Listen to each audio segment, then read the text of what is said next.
Infertility म्हणजे मूल न होणे ह्या समस्या आजकाल खूप उद्भवत आहेत. सो आज आपण याच्याविषयी जाणून घेऊया. आज आपल्यासोबत एक्सपर्ट मॅम आहेत, IVF specialist doctor Kanchan Durupkar ma'am. So ma'am, diet आणि इनफर्टिलिटी याचा काही कोरिलेशन आहे का, आणि फर्टिलिटी एनहान्सिंग डाएट याच्याविषयी तुम्ही बोलू शकाल का? डॉक्टर प्रेरणा जे आहे ते आपल्याकडे खूप एन्थुसियास्टिक डायटिशियन आहे आणि त्यांनी हा जो विषय निवडला आहे हा फार महत्वाचा आहे, कारण फर्टिलिटी आणि डाएट याचं डायरेक्ट कनेक्शन आहे. आज आपण बघतोय की फर्टिलिटी इश्यूज, प्रेग्नन्सी नाही राहणे हे ऑन राईज आहे. हे का बरं ऑन राईज आहे? एक तर लेट एज ऑफ मॅरेज, तर डाएट प्रॉपर नसणे, त्याच्यानंतर जंक फूडचं जास्त इन्व्हॉल्वमेंट आहे. जे यंगस्टर्स आहेत त्यांच्यामध्ये ऍडिक्शनचं प्रमाण वाढतंय, स्मोकिंग, अल्कोहोल यांचं प्रमाण वाढतं. तर यामुळे फर्टिलिटी इश्यूज पण वाढते आणि डाएट जे आहे ते प्रॉपर नाही. त्याच्यामुळे आपण बघतो की यंगस्टर्स मध्ये सुद्धा हाय BMI, ओबेसिटीचं प्रमाण वाढतंय आणि PCOS हा जो एक प्रॉब्लेम आहे आजकाल सगळ्यांमध्ये खूप बळकावतोय. सो यासाठी डाएटचं खूप अनन्यसाधारण महत्व आहे. मेडिटेरियन डाएट हे फर्टिलिटीसाठी खूप उपयुक्त आहे म्हणतात. मेडिटेरियन डाएट म्हणजे काय?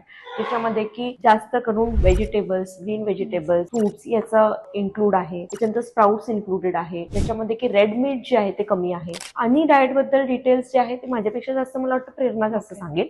ओके. सो बेसिकली आपल्याला PCOD साठी किंवा इनफर्टिलिटीसाठी प्रोसेस फूड पासून लांब राहणं गरजेचं आहे. त्याच्यामध्ये रिफाईंड फ्लोअर किंवा रिफाईंड शुगर पासून लांब राहणं गरजेचं आहे. पॅकेज फूड पासून आपण लांब राहणं गरजेचं आहे. एक्सेसिव्ह शुगर किंवा एक्सेसिव्ह सॉल्ट ह्यापासूनही लांब राहणं गरजेचं आहे. आणि सगळ्यात इम्पॉर्टंट जे आहे की तुमचं रेग्युलर एक्सरसाइज ही खूप मॅटर करते. रेग्युलर एक्सरसाइज आणि meditation, because stress is one of the factor for infertility, मला असं वाटतं.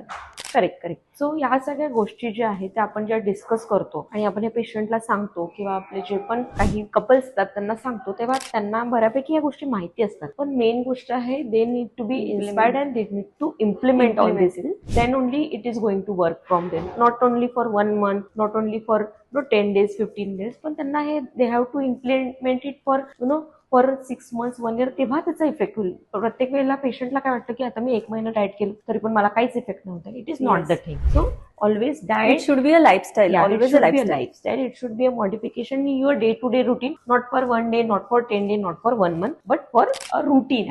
And we will keep on coming with such informations. Thank you so much. Thank you.